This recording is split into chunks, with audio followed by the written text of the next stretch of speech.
Imagine waking up every morning with your mind already racing, replaying yesterday's mistakes, and rehearsing tomorrow's disasters. Your stomach churns with anxiety before your feet even hit the floor. Sound familiar? You're not alone. Dale Carnegie understood this struggle when he wrote How to Stop Worrying and Start Living, and his insights remain as powerful today as they were decades ago. Here's the brutal truth. Worry destroys more lives than hard work ever will. It's a silent assassin that creeps into our thoughts, hijacking our present moment and robbing us of joy. Most of us have become professional worriers, spending countless hours mentally rehearsing problems that may never happen. We've turned anxiety into an art form, but at what cost? Think about your own life for a moment. How much time do you spend replaying conversations, imagining worst-case scenarios, or lying awake at night with your mind spinning like a hamster wheel? Carnegie recognized that this mental torture isn't just uncomfortable, it's literally killing us from the inside out. Worry is like paying interest on a debt you may never owe, and the interest rates are astronomical. Consider the businessman who lies awake every night worrying about a presentation he has to give next month. He's already given that presentation dozens of times in his mind, each time imagining it going worse than the last. By the time the actual day arrives, he's exhausted himself with weeks of mental rehearsal for a disaster that exists only in his imagination. This is the cruel irony of worry. We suffer more in our minds than we ever do in reality. The destructive nature of worry goes far beyond simple discomfort. It's a thief that steals our energy, our health, and our happiness. When we worry, we're essentially living our problems twice, once in our imagination and once in reality, if they even occur at all. Research shows that 90% of the things we worry about never actually happen. Yet we exhaust ourselves preparing for battles that exist only in our minds. Worry creates a vicious cycle that feeds on itself like a hungry monster. The more we worry, the more problems we seem to attract. Our judgment becomes clouded, our decision-making suffers, and we become paralyzed by analysis paralysis. We spend so much time thinking about what might go wrong that we forget to focus on what's going right. It's like driving while constantly looking in the rearview mirror. You're bound to crash. Picture a mother who worries constantly about her teenage son's safety. Every time he's 5 minutes late coming home, her mind immediately jumps to car accidents, kidnapping, or worse. She calls his phone repeatedly, checks social media, and works herself into a frenzy when he finally arrives home to find her in a state of panic. But here's where Carnegie's wisdom becomes revolutionary. He introduces us to the concept of living in day-tight compartments. Picture a ship with watertight compartments that prevent it from sinking when one section is damaged. Your life needs the same protection. Don't carry yesterday's regrets into today. Don't borrow tomorrow's fears and drag them into this moment. Live only today. This isn't about being irresponsible or ignoring the future. It's about recognizing that the only moment you can actually control is right now. Yesterday is gone. Tomorrow isn't guaranteed, but today is yours to shape. When you truly grasp this concept, it's incredibly liberating. You stop wasting energy on things you cannot change and start investing it in things you can influence. Think of it this way. If you were on a long ocean voyage, would you open all the compartments of your ship at once, allowing water to flood every section? Of course not. You'd seal off each compartment, dealing with problems as they arise in their proper time and place. Your mind deserves the same protection. Seal off yesterday's compartment. Tomorrow's compartment isn't ready to be opened yet. Focus all your attention and energy on today's compartment. Carnegie developed a three-step formula that has helped millions of people eliminate worry from their lives. It's simple but profound, like most truths that change lives. First, ask yourself, what is the worst that can happen? Be honest and specific. Don't let your imagination run wild with vague catastrophes. Pin down exactly what you're afraid of. Often, when we force ourselves to articulate our fears clearly, they lose much of their power over us. This step requires courage because we naturally want to avoid thinking about worst-case scenarios. But here's the paradox. By refusing to face our fears directly, we give them unlimited power over us. They grow larger and more terrifying in the shadows of our minds. When we drag them into the light and examine them honestly, they often shrink to manageable size. Second, accept it calmly. This might sound counterintuitive, but once you've identified the worst possible outcome, mentally prepare yourself to accept it if necessary. This doesn't mean you want it to happen or that you're giving up. It means you're removing the paralyzing fear of the unknown. Once the worst is accepted, fear loses its grip on you. You can think clearly again. This acceptance isn't resignation, it's liberation. When you're no longer running from the worst-case scenario, you can stop wasting energy on fear and start channeling that energy into productive action. It's like a boxer who stops flinching from punches and starts focusing on his strategy. The fear of getting hit was more debilitating than the actual hits. Third, work to improve the situation. Now that you've faced your fear and accepted the worst-case scenario, you're free to focus all your energy on making things better. Instead of spinning your wheels in worry, you can take concrete action. This is where the magic happens. Action kills anxiety every single time. Let me share how this works in practice with a real example. Imagine you're worried about losing your job. Step 1. What's the worst that can happen? You get fired, struggle financially for a while, maybe have to move to a smaller place, perhaps take a lower-paying job temporarily. Step 2. Accept that this could happen and that you would survive it. People lose jobs and rebuild their lives every day. You have skills, experience, and resilience. Step 3. Update your resume, network with colleagues, improve your skills, and perform better at work. Suddenly, you're not a victim of circumstance. You're an active participant in your own success. The beauty of this formula is that it transforms you from a passive worrier into an active problem solver. Instead of being paralyzed by what might happen, you become energized by what you can do about it. This shift from victim to victor is one of the most powerful transformations a human being can experience. The health impacts of chronic worry are staggering and often underestimated. Your body doesn't distinguish between real threats and imagined ones.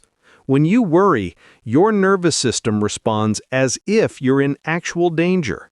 Your heart rate increases, your blood pressure spikes, stress hormones flood your system, and your immune function weakens. Over time, this constant state of alert wreaks havoc on your physical health. Chronic worry contributes to high blood pressure, heart disease, insomnia, digestive problems, and a weakened immune system. It accelerates aging and increases your risk of depression and anxiety disorders. Peace of mind isn't a luxury, it's medicine. When you learn to manage worry, you're not just improving your mental state, you're literally extending and enhancing your life. Consider the executive who worries constantly about his company's performance. His blood pressure is through the roof, he can't sleep, his stomach is always in knots, and he catches every cold that goes around the office. His doctor warns him about his health, but he believes his worry is necessary for success. In reality, his chronic anxiety is making him less effective at work and destroying his health. He's paying a double price for a habit that provides no real benefit. Breaking the worry habit requires practical strategies that you can implement immediately. One of the most effective methods is to stay busy with purposeful activity. An idle mind is worry's playground. When you're fully engaged in meaningful work or activities, there's no mental space for anxiety to take root. This doesn't mean staying busy for the sake of being busy, but rather filling your time with activities that align with your values and goals. Think of a gardener tending to her plants. When she's fully absorbed in the work, carefully pruning, watering, and nurturing each plant, there's no room in her mind for worry. Her hands are busy, her mind is focused, and anxiety has no place to land. The same principle applies to any meaningful activity that captures your full attention. Another powerful technique is to write down your worries. There's something magical about transferring anxious thoughts from your mind to paper. It forces you to be specific about what's bothering you, and often reveals how irrational many of your fears actually are. Once you've written them down, ask yourself, is this worth my mental energy? Will this matter in 5 years? Can I do something about it right now? If the answer is no, consciously choose to let it go. This writing exercise works because it externalizes your internal chaos. Worries that seem enormous and overwhelming in your mind often appear small and manageable when written on paper. It's like turning on the lights in a room where you thought you saw monsters in the shadows. Most of the time, there's nothing there but furniture. Focus on facts rather than imagination. Worry thrives on uncertainty and feeds on our tendency to catastrophize. When you catch yourself spiraling into worst-case scenarios, stop and ask, what do I actually know to be true? What evidence do I have that this terrible thing will happen? Often, you'll discover that your fears are built on quicksand rather than solid ground. For instance, if you're worried about your child's safety at school, ask yourself, what are the actual statistics? What safety measures are in place? What evidence do I have that something bad will happen today? Usually, you'll find that your fears are based on remote possibilities rather than probable realities. Handling criticism and fear requires a fundamental shift in perspective. Criticism is inevitable if you're doing anything worthwhile in life. The only way to avoid criticism completely is to do nothing, say nothing, and be nothing. That's not living, that's merely existing. Instead of fearing criticism, expect it and learn from it. When someone criticizes you, ask yourself if there's any truth to their words. If there is, use it as an opportunity to grow. If there isn't, disregard it and move on. Remember, you can't control what others think or say about you, but you can control how you respond. Trying to please everyone is a recipe for constant stress and disappointment. It's impossible and exhausting. Consider the artist who's afraid to show her work because someone might not like it. If she lets this fear control her, she'll never share her gift with the world. But if she accepts that criticism is part of the creative process, she can focus on improving her craft and connecting with those who appreciate her work.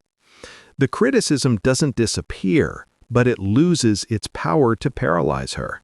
Fear often masquerades as wisdom, whispering that it's keeping you safe. But more often than not, fear is keeping you small. The things you're most afraid of are usually the things you most need to do. Fear of failure prevents you from trying. Fear of rejection keeps you from connecting. Fear of judgment stops you from being authentic. Recognize fear for what it is, a feeling, not a fact. Fear is like a smoke alarm that goes off when you're cooking dinner. It's designed to protect you from real danger, but sometimes it's just responding to a little steam from your pasta water. You don't need to evacuate the house every time it beeps.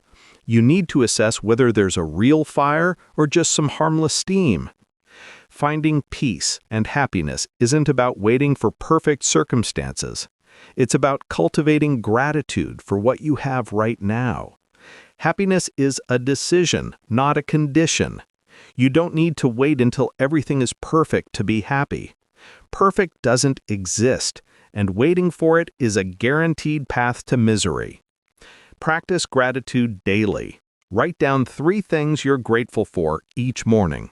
They don't have to be big things. Maybe it's your morning coffee, a text from a friend, or simply the fact that you woke up healthy. Gratitude shifts your focus from what's missing to what's present, from problems to blessings. This practice rewires your brain to notice the good things that are already in your life. It's like adjusting the lens of a camera to bring the beautiful details into the focus while blurring out the distractions.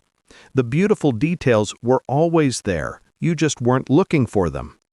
Accept that life is imperfect, and so are you. This isn't settling for mediocrity, it's embracing reality. When you stop demanding perfection from yourself and others, you free up enormous amounts of mental energy. You can focus on progress rather than perfection, on growth rather than flawlessness. Immerse yourself fully in whatever you're doing. Whether you're working, spending time with family, or pursuing a hobby, be completely present. This is the antidote to worry. Worry pulls you into the past or future, but life happens in the present moment. When you're fully engaged in the now, there's no room for anxiety. Watch a child playing with blocks. They're completely absorbed in the task, building towers, knocking them down, starting again. They're not worried about yesterday's mistakes or tomorrow's challenges. They're fully present in the joy of creation. This is the state of mind we need to reclaim as adults. The principles Carnegie outlines aren't just theories, they're practical tools for daily living. They require practice and patience, but the results are transformative. People who apply these principles report feeling lighter, more energetic, and more optimistic. They sleep better, enjoy better relationships, and achieve more of their goals. Here's the beautiful paradox. When you stop worrying, you don't lose control. You gain freedom. Worry creates the illusion of control while actually making you powerless. It keeps you stuck in mental quicksand, unable to move forward effectively. When you release worry, you free yourself to take meaningful action. Freedom from worry doesn't mean you become careless or irresponsible. It means you become more effective. You make better decisions because your judgment isn't clouded by fear. You take calculated risks because you're not paralyzed by what-if scenarios. You enjoy life more because you're not constantly bracing for disaster. This freedom allows you to be more present with the people you love. Instead of being physically there but mentally elsewhere, you can truly connect. Your relationships improve because you're not projecting your anxieties onto others or seeking constant reassurance. You also become more creative and innovative. Worry stifles creativity because it keeps your mind locked in survival mode. When you're free from chronic anxiety, your mind can explore, imagine, and create. You see opportunities where you once saw only obstacles. The journey to stop worrying and start living begins with a single decision: the decision to take control of your thoughts rather than letting them control you. It's not always easy, and you won't be perfect at it, but every small step matters.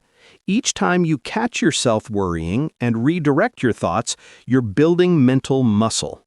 Remember, life unfolds in the present moment. Yesterday's mistakes can't be undone, and tomorrow's challenges haven't arrived yet. All you have is now, and now is enough. When you truly embrace this truth, worry loses its power over you. The freedom that comes from stopping worry isn't just about feeling better, though that's certainly part of it. It's about reclaiming your life, your energy, and your potential. It's about showing up fully for the experiences and relationships that matter most. It's about living with intention rather than anxiety, with purpose rather than panic. Dale Carnegie's wisdom reminds us that we have more control over our mental state than we often realize. We can choose our thoughts, our responses, and our focus. We can decide to live in day-tight compartments, to face our fears with courage, and to find peace in the present moment.